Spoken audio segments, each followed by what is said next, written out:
They say blood is thicker than water. But sometimes, it's the blood that drowns you first. That I still remember the echo of my mother's voice, sharp enough to cut through bone. Apologize to your sister or don't bother coming to the wedding. My father didn't even look at me. Just nodded. And my sister? She smirked like she'd already won. That was the last time I stood in that house, and the first time I realized, family can be your cage, or your reason to finally escape. My name's Elena Ward, 29 years old, senior project manager at a tech firm. I run multi-million-dollar projects, but apparently, I couldn't manage my own family. My sister, Chloe, 4 years younger, was the golden girl.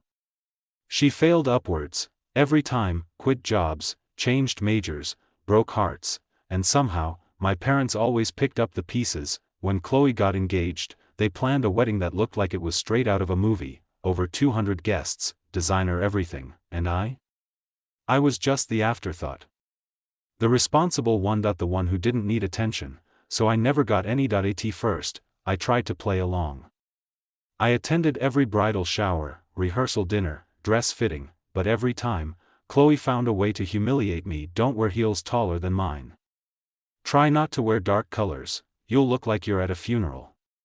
And when I wore a simple navy dress to her engagement party, she accused me of trying to steal her spotlight. In front of everyone. I laughed it off, but my parents didn't. My mother took her side instantly. Elena, you always make things about you. I remember my chest tightening, my hands trembling. That was the night I realized, no matter how much I gave, it would never be enough. 2 weeks later, I showed up to help finalize wedding plans. I brought a gift, a personalized planner I designed for her. She barely looked at it. Cute, she said, but I already have one.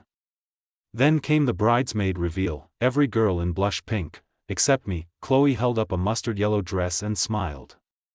This one's yours. It suits your seriousness. The girls laughed, and then she said it, like she was talking about the weather. Oh, and you won't be in the main photos. You kind of throw off the aesthetic.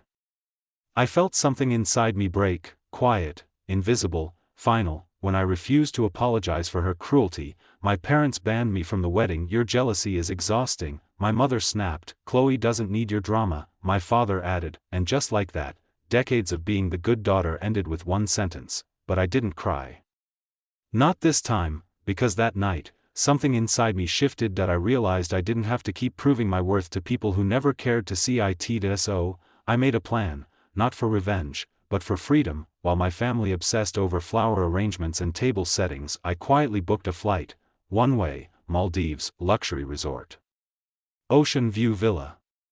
$8,000 for 2 weeks, the same amount I'd have wasted on bridesmaid costs and the wedding gift. The night before the wedding, I sent one message: I won't be apologizing.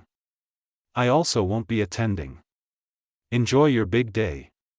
Then I blocked their numbers. I pulled my money out of all the shared accounts, the phone plan, streaming services, everything I'd been paying for. They didn't even realize how much I'd carried for them, until I stopped. The day Chloe walked down the aisle, I walked barefoot on white sand. While she posed for photos, I floated in turquoise water, finally invisible to the people who never saw me anyway. And when I posted that one photo, finally putting myself first, the family group chat exploded. Turns out, the truth has a way of ruining fake perfection. When I came back, they were waiting, furious, embarrassed, desperate to regain control, but I was done being small for their comfort. I showed them receipts, screenshots, bank transfers, every silent sacrifice I'd made, and then I said the words that finally set me free: I wasn't jealous.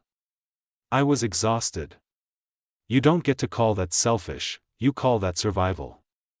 Weeks passed before they reached out again, this time, with apologies, but I didn't rush to forgive. I set boundaries, not walls, just lines that say, I'm not shrinking anymore. Now, I live by one truth: sometimes walking away isn't rebellion, it's redemption. If you've ever had to choose peace over approval, tell me where you're watching from. Your story matters, because sometimes, the bravest thing you'll ever do is finally stop trying to be loved by the wrong people. Hit subscribe if you've ever had to stand up to family betrayal. Your voice deserves to be heard, and your peace deserves to stay.